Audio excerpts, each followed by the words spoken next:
EBS TV, television reloaded. All right, it's issues and answers on Edo Broadcasting Service. Thank you for staying connected. My name is Josephine Eyimihe.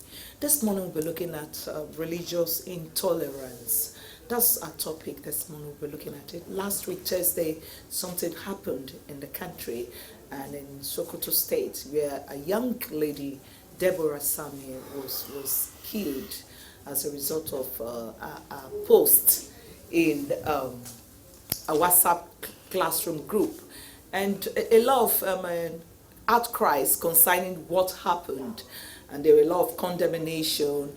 Many people, persons have been talking about the issues, and this is what we are looking at this morning, so that to forestall further occurrence of such wicked hearts. And that's what we'll be looking at this morning. And we have our guest this morning who will be talking on the topic. Let me start from a public analyst. Is Wisdom Eda Iberi. You're welcome, sir. Thank you, Josephine. Thank you for having me. All right, we have Mr. Ewe Osifo. Is a member Edo State Drug Control Committee. You're welcome, sir. Thank you very much. Blessed be us. All right, and we have our former chairman, Nigerian Supreme Council for Islamic Affairs, Edo State, Malam Bako. You're welcome. Thank you, Josephine. All right. Thank you, viewers at home. We have the house is complete, and being the woman, it now makes it gender balance. You're welcome. All right, let me start from Wisdom Eda Iberi. What do we mean by religious intolerance?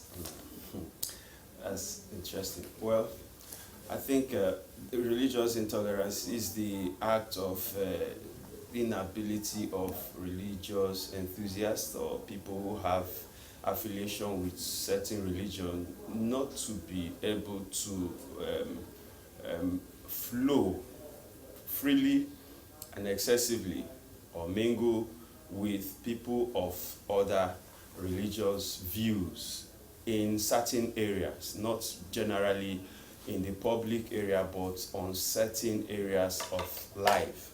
So when we go to that area, you look at the challenge of people who indulge in extreme application of their religious views, and then because of the extreme application of religious views, it inhibits their association, it inhibits their mode of operation or relationship, or it stops them from going to certain extent into identifying with people of other religion.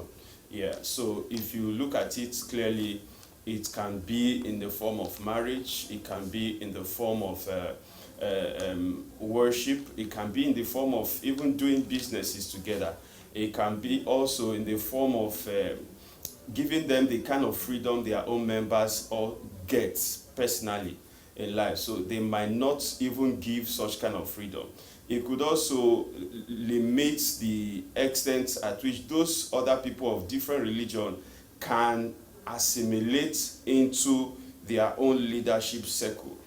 Take, for instance, in political circle, some people who are probably identifiable with a certain religion and they are extremists, it will be difficult for them to handle people of different religious views in their religious circle. They will be more comfortable with people who have the same religious views, and their appointments and their identification will be people within that circle. So it also happens in businesses. People who are extremists, they tend to identify with people in business because they are people from the same religion. But when it appears to be a different religion, the trust will wane down and the confidence will wane down as well. The level of secret will increase, and then the level of tolerance will not actually be there. Thank you so much. Let me get your thought, Malam Bako. When we talk about religious intolerance, what does that mean? I think my brother has given a very wide definition of what it is. It's just a summary, inability of others to accommodate their fellow being, haven't been created by one God, but because you feel that there are differences in your religion, then you think that the view of that person does not count. Whereas in actual fact, every religious view counts. Every religion. Per the individual in those religions.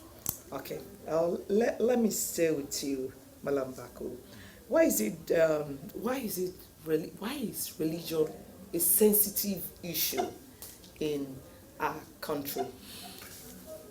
In a nutshell, I think that is because of ignorance of religion. A lot of persons see themselves as religious, but they don't really understand the religion which they belong. Because if you understand the religion you belong, I don't think there's any religion in the world that preach violence. So, first of all, for you to be a religious person, you have to understand what are the contents of that religion, and what, in a nutshell, in a simple language, what are the do's and don'ts, and what are the relevance, and what is your role, what are you supposed to play as far as that religion is concerned. Unfortunately, most human beings have not even been able to fulfill their role individually as a religious person before you begin to. It's a case of you have not removed the peck in your eyes and you are beginning to think of removing somebody else's own. So, per religious definition, one should be able to know God, fear God, know what God requires from you, do what is right, and avoid what is wrong. And of course, there's a borderline. The borderline is that in our religion, he said, whoever does not love for his brother what he loves for himself does not belong to us. It's not part of our religion. But whereas in other religion, it is said, do unto others what you wish to be done unto you. This is a broad principle. And if this principle does not apply to you as a person, you are not a religious person. You are just a bad person. All right, thank you. Let me go to Mr. Sifo. In Nigeria, we have different religion. We have the traditional religion, the Christian and the Muslim. Why is this religion a very sensitive issue when it comes to us staying together? Religion has been very, very sensitive everywhere. I just want to flow with my colleague. You see, one of the issues we have here is education. People are ignorant. Normally, you fight what they don't know. But my problem is that people don't want to know. They are not ready to know. You just take religion, you just take it out of the bruise. You just take it somewhere else. It's not supposed to be so. Love your neighbor as I said. It's a principle. Do what to other, what you expect them to do. It's a principle. It's just out of ignorance and out of, I don't want to say, is this stupidity? In fact, I think the first thing is education. People need to be educated. I'll give you a little breakdown. No, before you go to that, like what happened in Sokoto is College of Education Sokoto. That means those persons within that environment, they are educated, and that happened. So do you say it's education that's the problem? Hey, education is deeper than education as you see it too. It may just be there. If people are in the school, it may even surprise that the orchestration of that art may not even be students. Maybe an external force. Somebody may have promoted it somewhere, provoked it somewhere.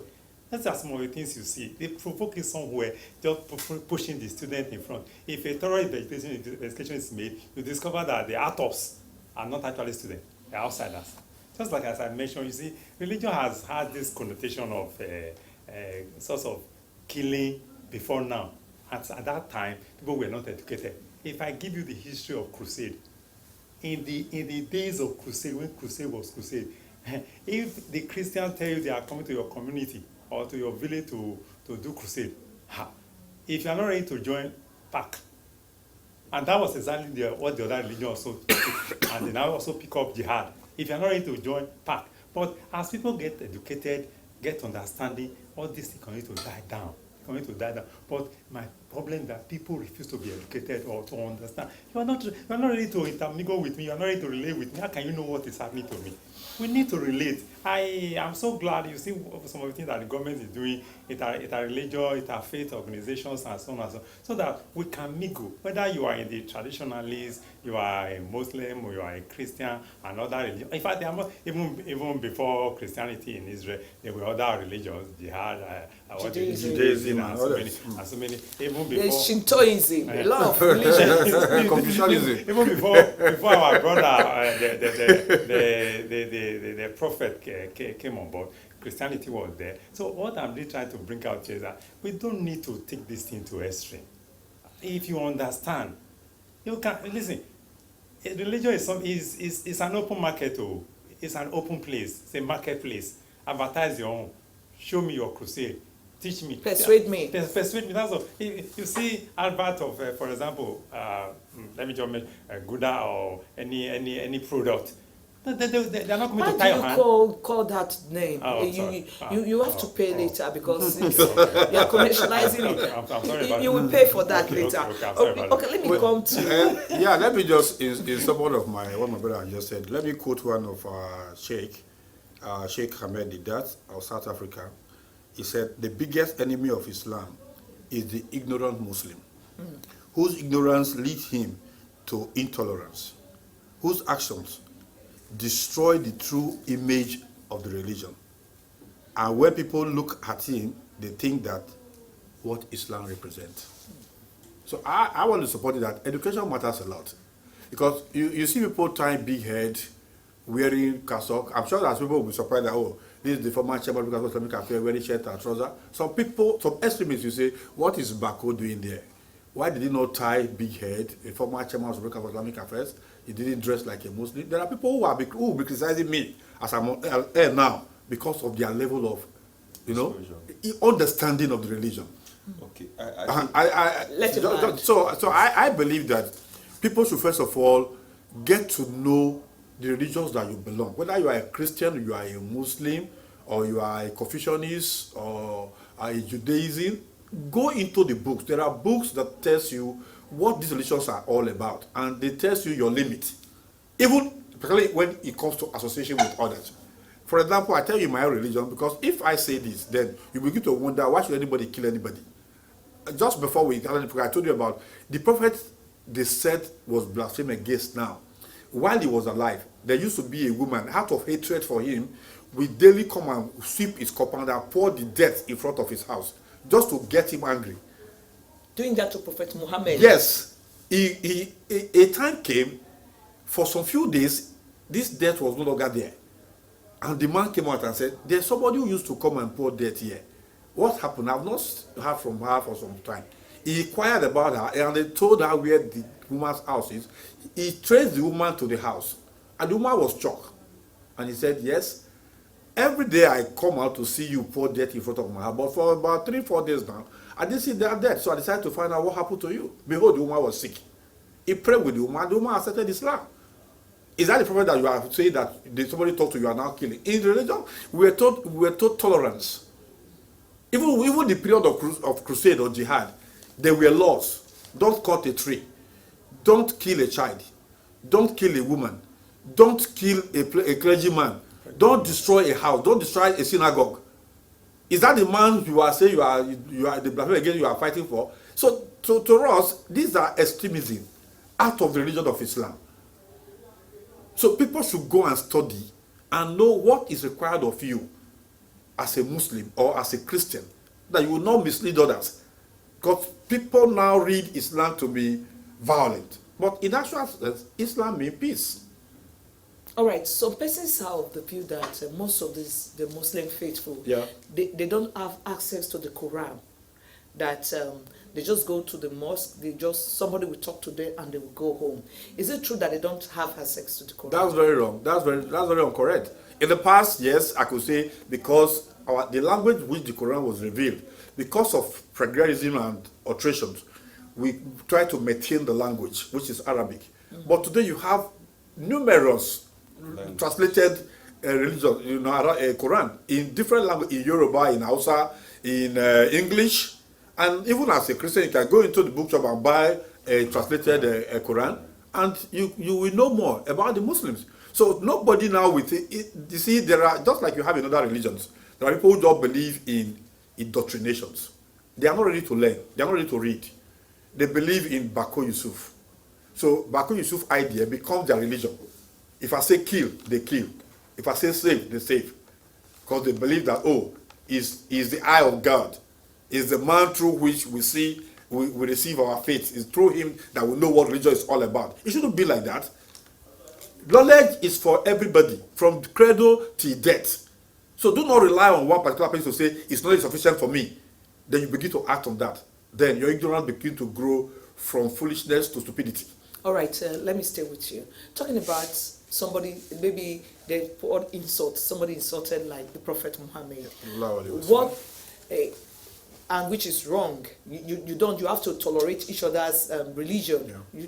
In case of that, maybe somebody was like rude, maybe concerning a post. What can be done as against what was done? Do you know what the Quran said? In the chapter of the Quran, it said, when you are in the midst of people who are saying evils about your religion, the prophet inclusive and God inclusive, he said, move out of that environment. He said, move out of that environment. You don't kill the You person. don't stay there, because if you are there, it means you are part of them. You move out. He said, move. And he also said, if I'm in Benin now, I'm practicing my religion, and the environment is not conducive with my religion, he said, leave Benin and go to another place where you can. According to the Quran. Yes, according to the Quran. Okay. I stand to be proven wrong. All right. By any clergyman. All right. Let me go to wisdom header. Nigeria, a lot of persons, we stay together. You have your religion, we have our. Why is it that it's so difficult for us to tolerating ourselves? Is it education? Is it economic challenge? Why is it a difficult thing that we can't tolerate ourselves? Is it as a result of orientation? What is it, please? All right, I think there are challenges. It is an all-encompassing challenge. And I will say this here so that the world should hear. First, there are leaders who know what to do, but because the system favors them, they avoid, you understand, correcting the people because they know that this system is favoring them. Take, for instance, the northern part of the country. There have been plans to make sure that they are well informed and well educated. But you can imagine that most of our leaders feel that if these people are well informed and well educated, it will tell back on them in the negative. They feel that if these are marginaries, these illiterate people who are loitering over the streets, if they begin to learn, that means one day they will begin to challenge them. So the system of ignorance, the system of non-education favors some elites in the northern part of the country. And they have been so, if you go to those days of President Goodluck Jonathan, when he was building schools for Amadri, if you go to some of those places he builds, they are just empty. They are deserted, some of those places. And then that's one. Then secondly are some clerics. Now, the people who attend either your church or your mosque are totally bounded or your shrine. Or your shrine are bounded by whatever you tell them. Yeah. And then if an Islamic cleric, for example, is teaching towards extremism, if he's teaching towards violence, it is impossible for the followers to become peaceful. And that was exactly what happened in Sokoto. You remember during the Juma, the Imam of the Central Mosque he gave instructions. He said the people who were arrested for that should be released, number one. Then the school should be reopened. You understand? That was during the mass. I thank God Imam Sheikh Gumi gave a counter position, which was an in-depth revelation, and he was more balanced because this man is coming from different position as well educated and so. So these are the challenges we have. When the person you sit before to hear the ways of God and the direction of God is radicalized, it will be difficult for you who is listening to that person. It also happens in the Christian community. You understand? It happens in the Christian community. There are some faiths or there are some denominations that will not mingle with other denominations to the extreme. There are some denominations, when they start talking about them on social media, other denominations will attack them heavily and seriously, irrespective of the fact that some people in those denominations are better off or are doing well or are doing good to the society or to the community at large. You understand? So when a cleric, when a clergyman, when the leader of a mosque or a church is tilting towards extremism, the government should be able to watch that particular person. I thank God for the Council of Islamic Affairs. There should be activity, because I believe Islams do evangelism. I believe they evangelized. Okay, now tell me, there are people before Deborah was killed that would have been considering becoming part of Islam. There are people that would have been considering getting into a relationship with somebody who is a Muslim. Yeah. And then this particular issue happened. And then you are seeing people who are supporting that, and the person is watching. You understand? So another thing is this. There are some gray areas, because when you talk about blasphemy, you talk about certain areas that are sacred that should not be touched or misjudged. There are some gray areas in certain religion. In the Judaism aspect, for instance, the reason why the major reason why the Sanhedrin Council, the priests, the Pharisees, the major reason why they got a hold on Jesus and decided that he was going to die was because they said he blasphemed. He's taking himself to be in the position of God. Now, in the Old Testament, in Leviticus, he said, anyone that is that blasphemes against God must be stoned to death. But that law was not given outside the context of anybody that is not a Jew. It was still within the family of the Jews. And let me clarify something. Today in Israel, you hardly see people who take out that action because they have to understand the Bible in context, like what he's saying. Now, the Quran also was written in context. It has a background view and background knowledge. And people must understand the place where the writers were coming from, the situation that surrounded some portions of the Quran, and then understand how it implies. Because, take for instance, Nigeria, we are still trying to gather ourselves. Nigeria is not an Islamic country, but there are Islamic countries that are not practicing some of the extreme level of Islam. Even if Islamic countries, they are what you call the Sharia laws. Yes. Deborah was supposed to have been reported, tried, and convicted before the Sharia law would be carried out. But what happened? This was just jungle justice. Yes, jungle justice. So where are they coming from? That has no place in Islam. And to think that there was no revolt, that's another thing, because that's to tell you the level of the degradation of people's mental capacity. There was no revolt. There was no person that countered the action. Everybody at the public view watched how the girl was stoned, and then some people even took stick to go and make sure her brain was totally hit. Where was the law enforcement agencies before this were conceived and the actions were carried out? Yes. Is there that in the Shagari College of Education is isolated from this country? No, the school authority were not watchful. Does that mean there's no reinforcement from the street people to say, look, somebody is about to be killed? So you see, this conspiracy is just beyond my imagination. And it happened to the extent that they got time to even put tires and set fire on her. Yes, and set fire on her. Now look at this.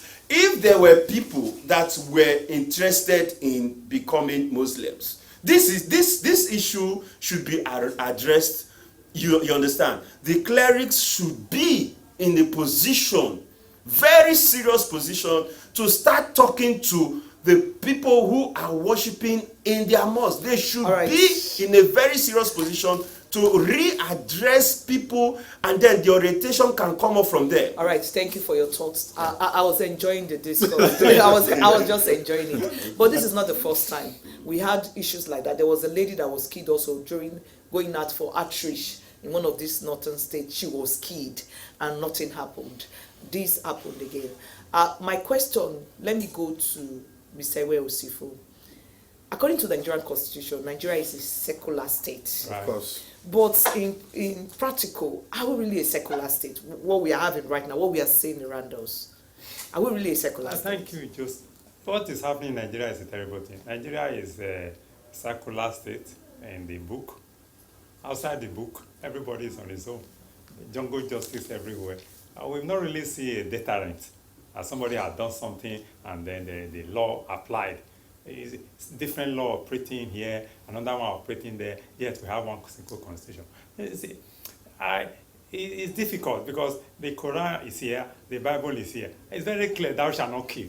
They didn't know where that one is jettisoned Now you can now kill. And I don't see anywhere. I am not really a Muslim, but I have read Quran, the Bible, the English type, some of them sometimes. I didn't see where the prophet said you should kill somebody because it blasphemy. Sometimes what people call blasphemy, it might just be a mere joke. And then things are happening the way they are happening. But there are some areas there is a no-no, according to But if you really look at the religion itself, the no-no you are talking about is human malformation. No. It's not all the days about Jesus. He didn't ask you should go and kill somebody. Even when the lady was brought that caught in the ass, supposed to be stoned to death. The man didn't say, okay, you know you are without sin, you have never seen before, you will cast the first stone. He didn't say don't stone. And everybody cross-check himself, everybody judge himself. That is how it should be. I think it's a conspiracy. There is jealousy everywhere. I am sure what really happened to Deborah is more than meet the eye. It's not just that thing that they now clamor to call blasphemy. I don't even know where it is written anywhere, blasphemy. So what happens is that there's a conspiracy somewhere. Some people gather somewhere to attack. They be looking for a way to attack. And you see, they're always ladies. There must have been some refusers somewhere, some approach somewhere, and they just use their religion to cover. Like we just mentioned, I have sat down in my house totally a little bit confused. Do you mean no police station nearby?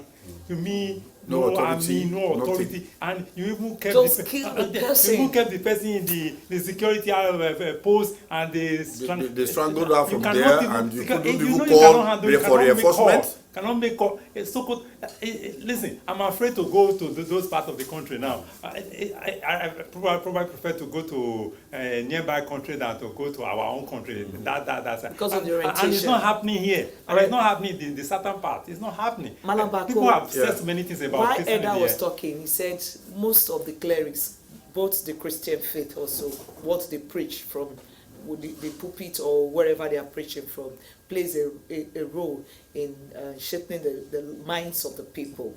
Do you think, for instance, within that northern zone, the clerics should be checked in what they tell the people?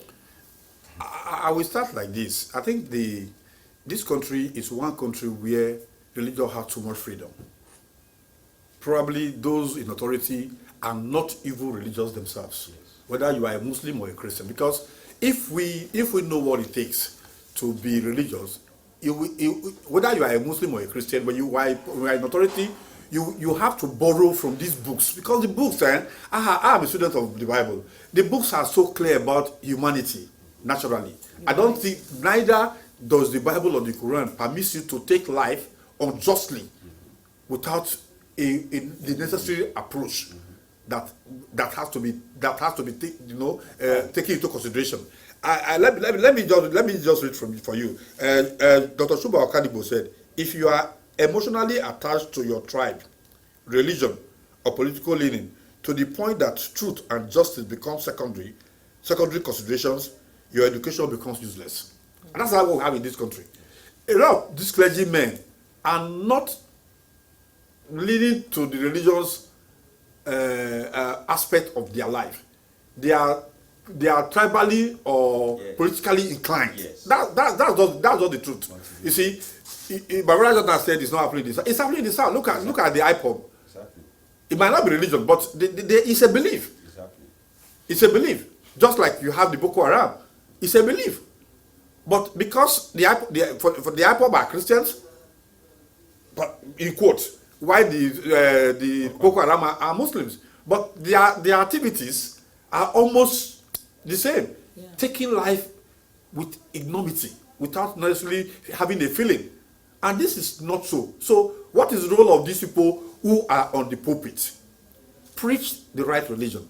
You see, most of us preach prosperity now rather than preaching the word of God. And when you leave the word of God, because God says the birds in the air have no farm, they dust nothing, but they go out in the morning, and by the time they come back to the net, they are well fed. This is supposed to be the role of those of us who are clergymen, whether you are a Muslim or a Christian.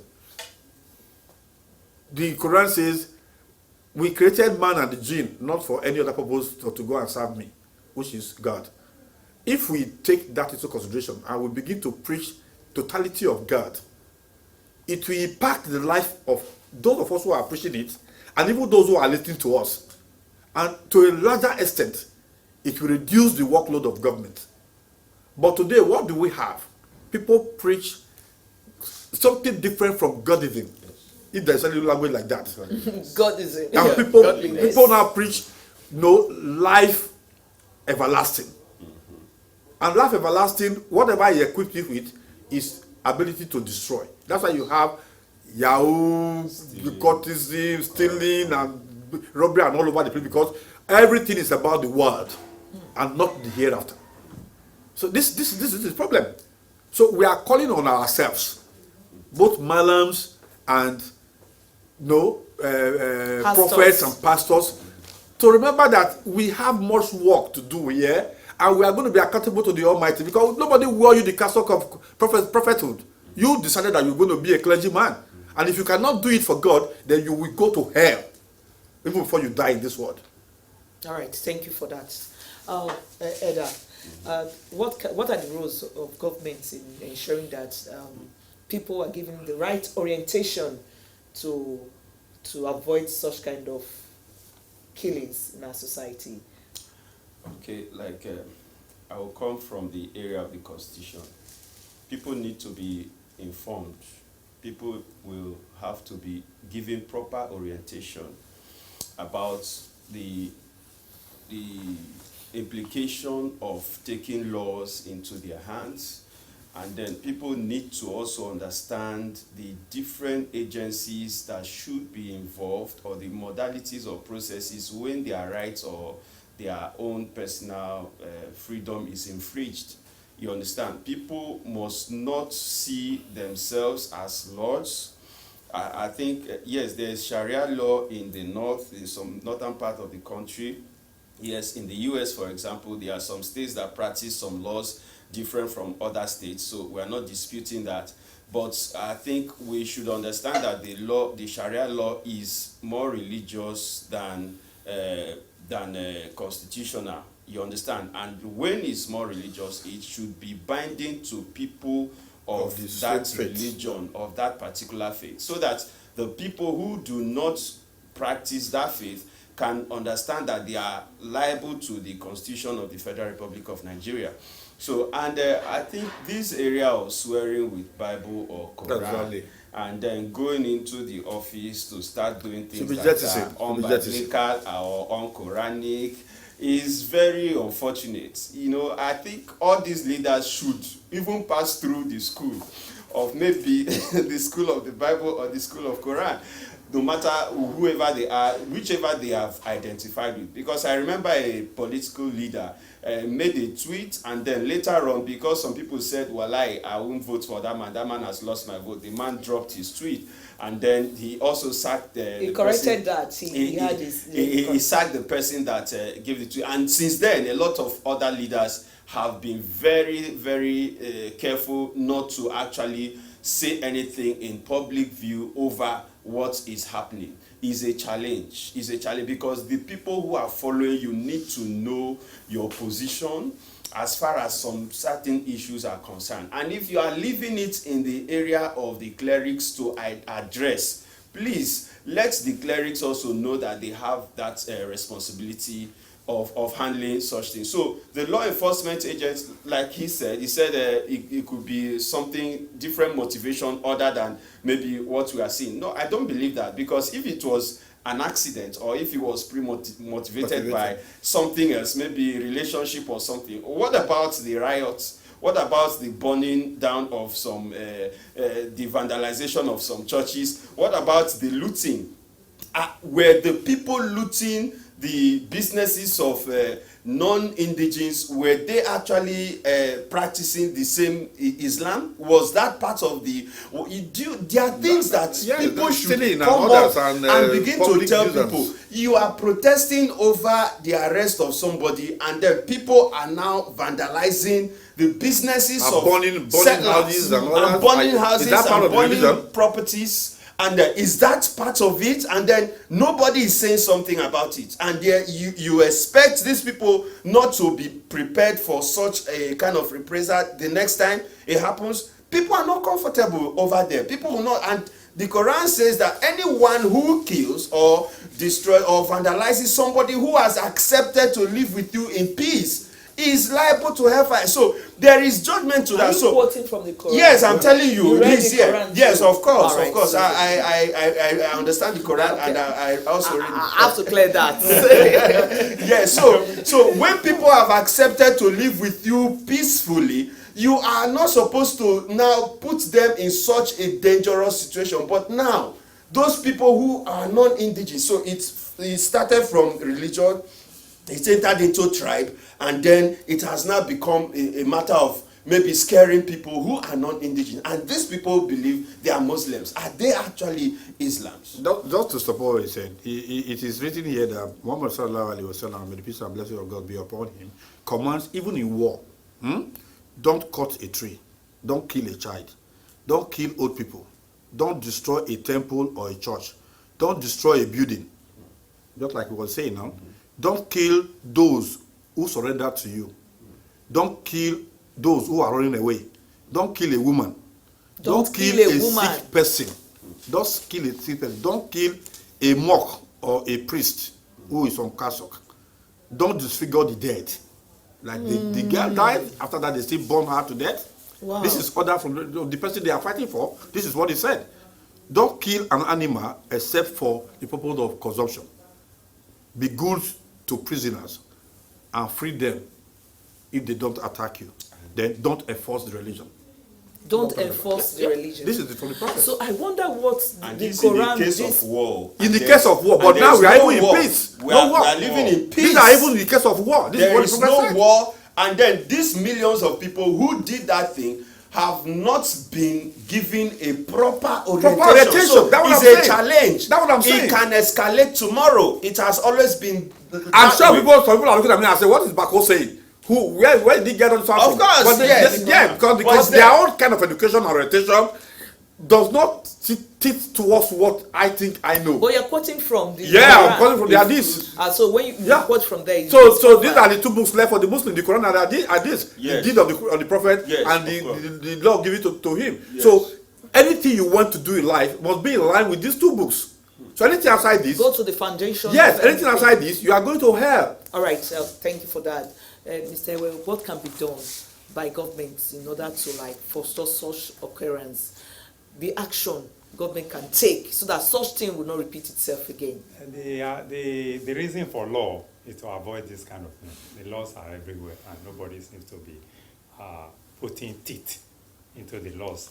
All the laws that we have, they are like toothless bulldog all over the place. I think the government should now, they have played that kind of like a Daska's style, looking at religion. I think at this point, I will be asking that the government should put more eye, all the religious organizations and churches put more eye to know, at least begin to know what is happening. It's not just enough now to just let them freedom just go. So they can be preaching whatever they feel like. So you could be sanctioned for certain things because the dig dong, the in thing that we're talking about here now is not in the air. It started from the house, the worship house. They all started from the worship house because there are some languages you don't understand. They are perpetuated and they are orchestrated in the worship house, and then you see the characters coming to manipulate them or carry them out outside. I think I would recommend that government should put eye, even here, put eye in religion, what they preach. Once in a while, find out what the preaching look like, so that we'll know. Malam Bako, what can be done against those people that did that to Deborah, Samuel? Those people Obviously, I'm sure that if you place those people before the Sharia court will find them guilty.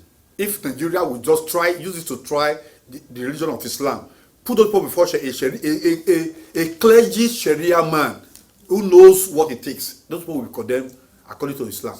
That's number one. Number two is that, see, there should be difference between religious acts and just public disturbance by some individuals. And I think by extension, I also want to say that all these public institutions, if they are not worthy of them, they should close them down. Okay. Recently, we are hearing too much thing about schools where things are happening that are beyond human imagination. Even Facebook, when you post any stupid thing, they will lock you off. Talk less of a country that has, laws and orders. Like I said before, where were the school authority when this issue of Deborah started? Could they have done something to save Deborah?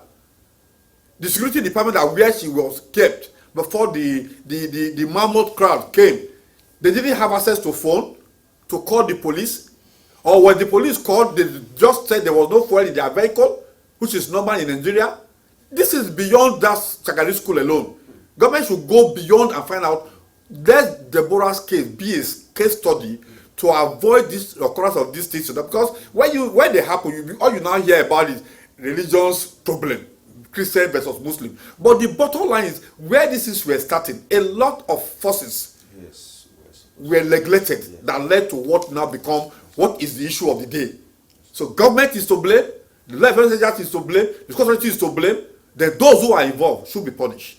Okay, there were some young men after the arrest, they came out they were protesting that these guys should not be arrested, that they should bring them out. What is your thought on that? Yes, I think that's part of the neglect. That's part of, I think, the North government should infuse serious education and serious orientation. It's both ways, because we have the IPOP. We have the IPOP here. We have the country need to be reorientated. In the case of IPOP and ESN and unknown whatever government, group, unknown government or whatever. Yes, because the IPOP, lots of Igbos are IPOP, but they are not in support of the acts of the unknown government. I hope we understand that. So somebody who is hearing now that the IPOP are violent and they are destroying they destroyed the secretariat. The unknown gunmen. Okay, the those are the unknown gunmen. Oh my and God. then they are growing in bonds every day. There's a group that is identified under the autopilot who IPOP has dissociated themselves. All right, let's not go that far. Let's come back to those young men that were protesting. Oh my God, what a country! What a country! Those young men that were protesting. Those guys, when those guys were arrested, some persons were arrested. Yes. Some young people came out to say, bring them out, bring them out. It goes back to the fact that they are now lack of education. Okay, the people that were protesting, we have that protest has died down because the governor imposed the curfew, which has been relaxed now. Yes, and then law enforcement went into action to calm the situation. But the challenge is, having calmed that situation, can this ever repeat itself again? And the answer is yes. If there is no proper orientation, if you don't educate those children that are literally, I've been to Sokoto. The moment I came down from my bus, I saw over 25 of them in one batch coming to beg. 25. After that batch leaves, another batch comes. And these are people who have been littered there, here and there, and people give birth, like that, and without even plan on how to care for them. And these children, they might not know what actually they were told to do. Like during the time of EndSARS, some people that came to vandalize in Abuja, they told them that people are trying to take over their government, so they should go and give them 5. So they might not; those children might not even know what is happening. But the moment they tell them go ahead and vandalize, they will just enter the street and then begin to. And there is a way these things are kept. That's the much we can take on this program. The topic, we will continue on it. We want everybody to be educated, enlightened concerning our religious belief and how to tolerate ourselves within the space we find ourselves.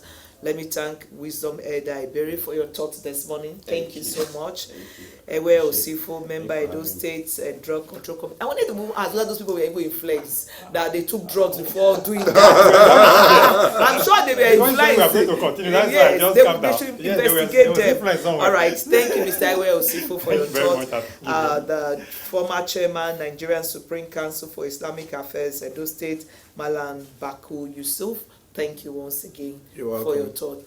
My producer, Godwin Enobakare, thank you for your contribution to this program. My name is Josephine Eimihe.